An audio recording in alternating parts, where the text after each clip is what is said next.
Oi, eu sou Alegriô, em mais um Não Me Apresse que eu tô lendo. E hoje, dentro dessa ressaca da quarentena, eu tô aqui pra falar quem tem medo de ler clássicos.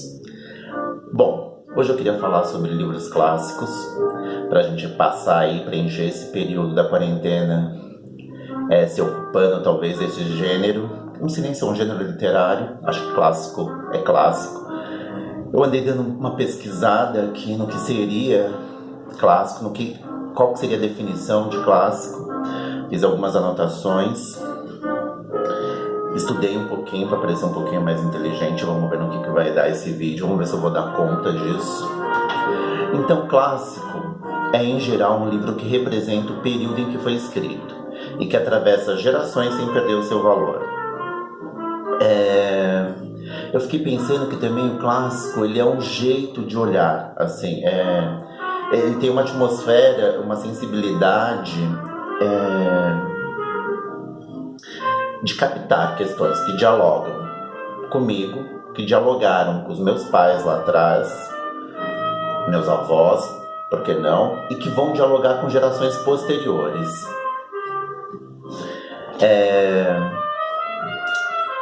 Eu acho que também é um livro que ele não parou de dizer aquilo que ele tem para nos contar, assim. Então, por isso ele está numa comunicação permanente ali ao longo do tempo. Eu acho que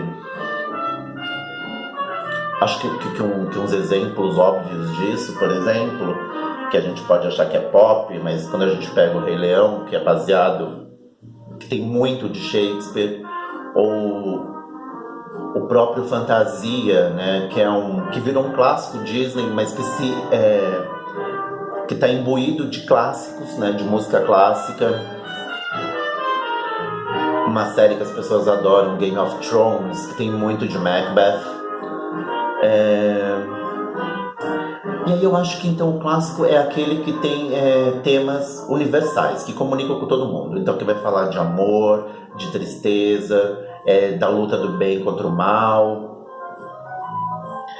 de temas que vão comunicar com todo mundo em todas as gerações. Enfim, então vamos lá, as indicações que eu separei aqui.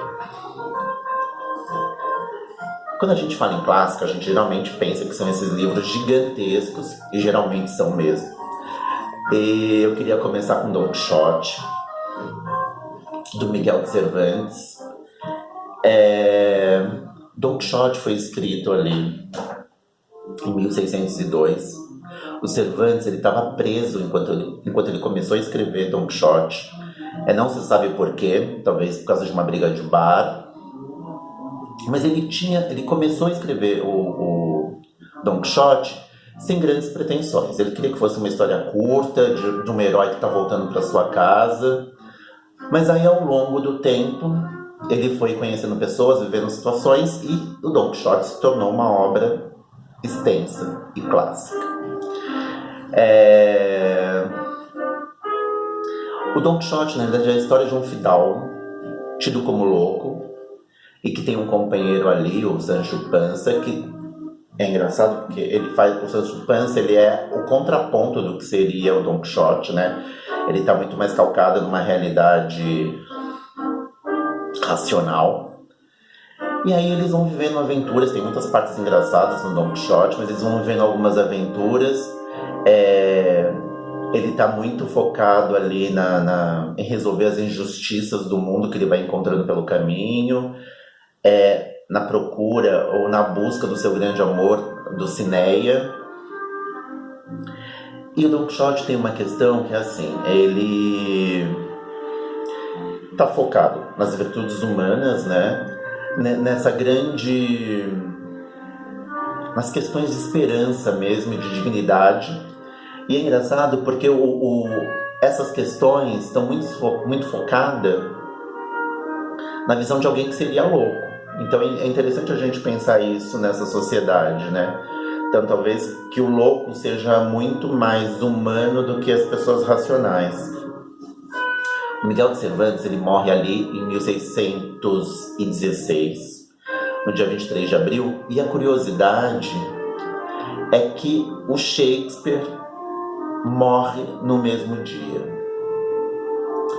Mas aí tem uma questão aí, por conta do calendário gregoriano, que não era adotado pelos ingleses e sim pelos espanhóis, faz com que coincida essas datas. Mas quando os ingleses também adotam o calendário gregoriano, a morte do Shakespeare passa para o dia 4 de maio. Então não adianta fazer especulações que talvez eles fossem a mesma pessoa, porque surgiu isso.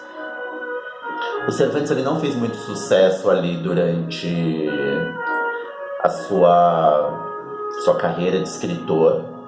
Ele já tinha escrito coisas antes de Don Quixote, que não fizeram muito sucesso.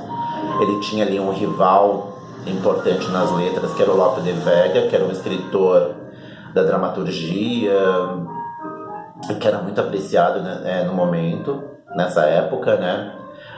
O Cervantes ele é conhecido pelos amigos dele ou pelos contemporâneos ali como viejo soldado, gentil hombre e pobre. Ou seja, um velho soldado, um homem gentil e pobre. E aí ainda eles emendavam falando assim foi sua vida e assim foi sua morte. Don Quixote foi o que fez ele ter algum tipo de reconhecimento. Foi a partir dessa obra, das novelas exemplares também, mas não fez ele ficar rico e super reconhecido na sua época. O Otto Maria Carpo, que é um crítico literário, também ele nos dá ali um dado que ele fala no prefácio dessa edição que o Don Quixote é a obra literária que foi traduzida para todas as línguas, e inclusive com várias edições no próprio espanhol. Bom, o próximo clássico que eu indico é Ana Karenina, do Tolstói. Ana Karenina é uma das minhas heroínas preferidas, um dos meus personagens femininos preferidos, não sei nem se ela é uma heroína, talvez uma anti-heroína. O Tolstói escreveu a Ana Karenina ali entre 1873, ele finalizou em 1877, quando ele estava completando 45 anos. O Tolstói, o Ana Karenina, na realidade, ele é um exemplo ótimo, talvez, do que seria o clássico. Ele está falando ali da época dele, ele está retratando os costumes de uma sociedade russa ali do século XIX, tal qual ela é, e uma sociedade que o Tolstói está muito bem inserido. O Tolstói ele vem de uma família de nobres, né? Ele é Conde Leon de Tolstói. Ele fica órfão aos 9 anos, é criado por tias e por professores particulares. E o Tolstói ele tem um trânsito entre o campo, porque ele tem uma propriedade rural, e a cidade. Né? Por conta de ser um conde e de frequentar ali a sociedade, a alta sociedade.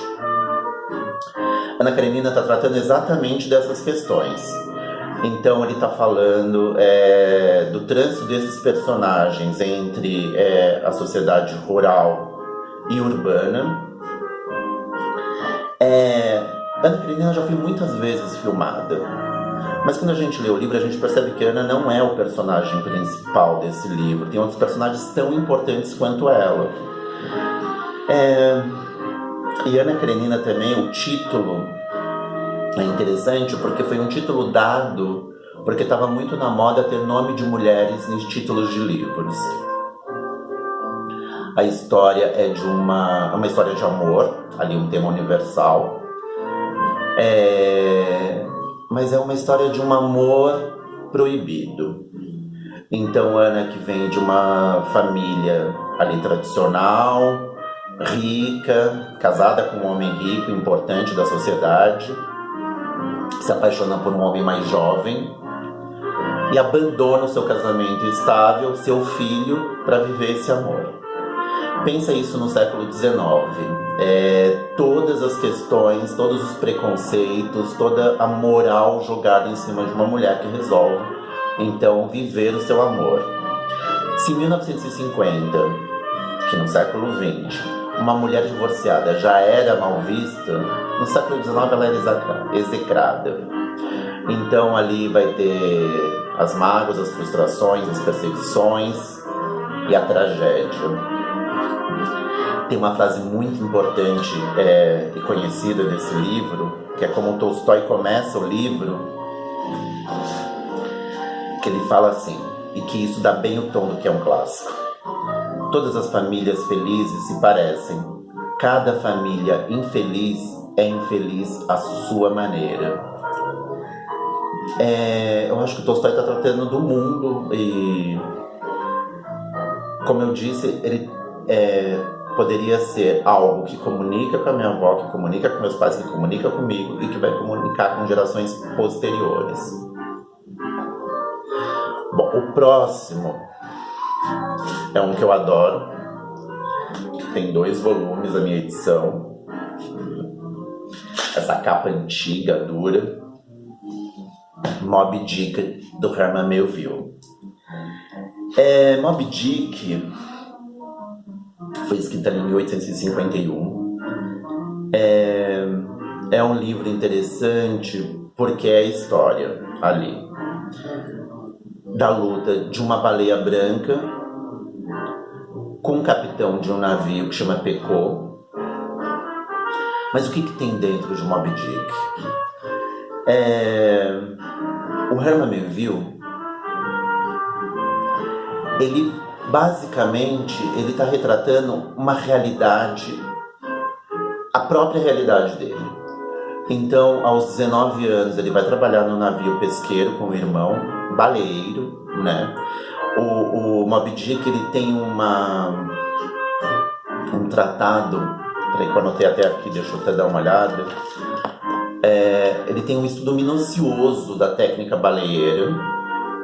O Herman Melville também, ele demonstra, ele fala ali com o que ele escreve, um retrato muito fidedigno da paisagem local, fidedigna. E o Moby Dick está falando basicamente de uma questão que é a luta do bem contra o mal. Ele tem uma questão importante também, que ele está falando do homem tentando subjugar a natureza com a pesca, né, da baleia, que talvez seja um ser tão poderoso e tão forte quanto o homem ali no meio dessa história, mas não foi um romance bem aceito pelos críticos da época. Porque o Herman Melville, ele está nos dando ali a intimidade, a natureza do que seria o mal. E todos os escritores estão ali colocando nos seus temas o romantismo otimista. Então, Moby Dick só vai fazer sucesso 30 anos após o seu lançamento. Essa minha edição aqui tem umas ilustrações bem bonitas, de 2 ilustradores, um que chama Poti, que é brasileiro, e o outro, o Rockwell, que é um ilustrador americano. E eu acho que vale a pena aqui dar uma mostrada nessas ilustrações.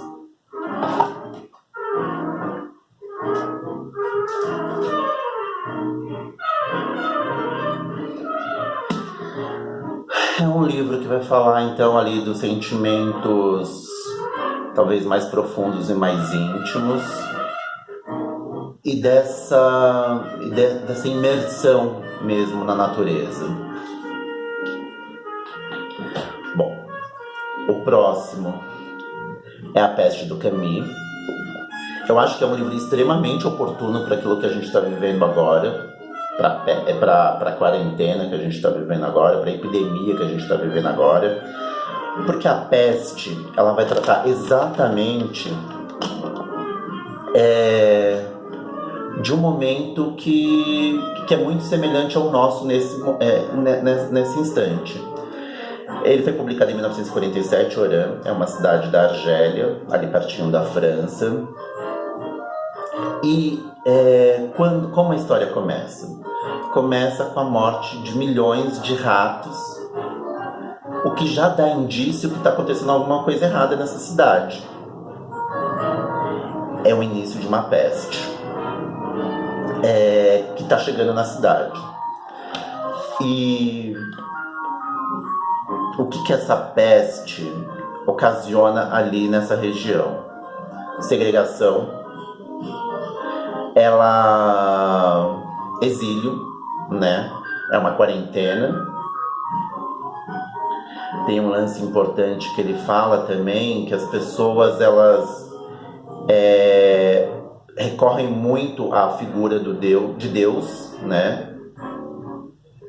Aos fetiches. E ele fala uma coisa importante também, que ele fala assim, que as pessoas, elas começam a ficar dadas a profecias e os castigos se tornam populares. Eu acho que é um livro que vale bem a pena de se ler nesse momento, para refletir, para a gente pensar sobre algumas questões aí. O Camino floreia muito com questões poéticas, etc. Eu acho que ele é bem certeiro e vai ali com o dedo na ferida. E na contramão, o Camus já é um pouco, esse livro um pouquinho menor, né? Que a gente pensa que os clássicos são sempre gigantes, mas um pouco na contramão desses clássicos gigantescos. Eu queria finalmente sugerir o Macário, do Álvares de Azevedo, que é um livro pequenino, mais pequenino aqui na sua extensão, mas com grande conteúdo. O Álvares de Azevedo, ele nasce ali em 1831, ele morre relativamente jovem, em 1852, de uma tuberculose. Ele nasceu aqui em São Paulo, por coincidência, na biblioteca do avô. Tem uma obra literária curta, justamente por ter morrido jovem, né? Morreu de tuberculose, como eu disse. E o Macário, ele é a história de um garoto, de um estudante, que encontra o diabo numa mesa de bar. E o Álvares de Azevedo, ele está ali inserido no romantismo, né? Então ele vai falar de algumas questões interessantes. Ele vai falar da morte, ele vai falar de temas filosóficos, ele vai falar do amor romântico. E aliás, tem até aqui, eu vou ler um trechinho para vocês, que eu separei aqui, de um diálogo entre o Macário e o Penseroso, que seria o diabo, que ele fala assim: Macário, crer e no quê? No Deus desses sacerdotes devassos? Aí o Penseroso responde: não falemos nisto, mas o teu coração não te diz que se nutre de fé e de esperanças? Macário, a filosofia é vã, é uma cripta escura onde se esbarra na treva. As ideias do homem o fascinam, mas não o esclarecem. Na cerração do espírito, ele estala o crânio na loucura, ou abisma-se no fatalismo ou no nada.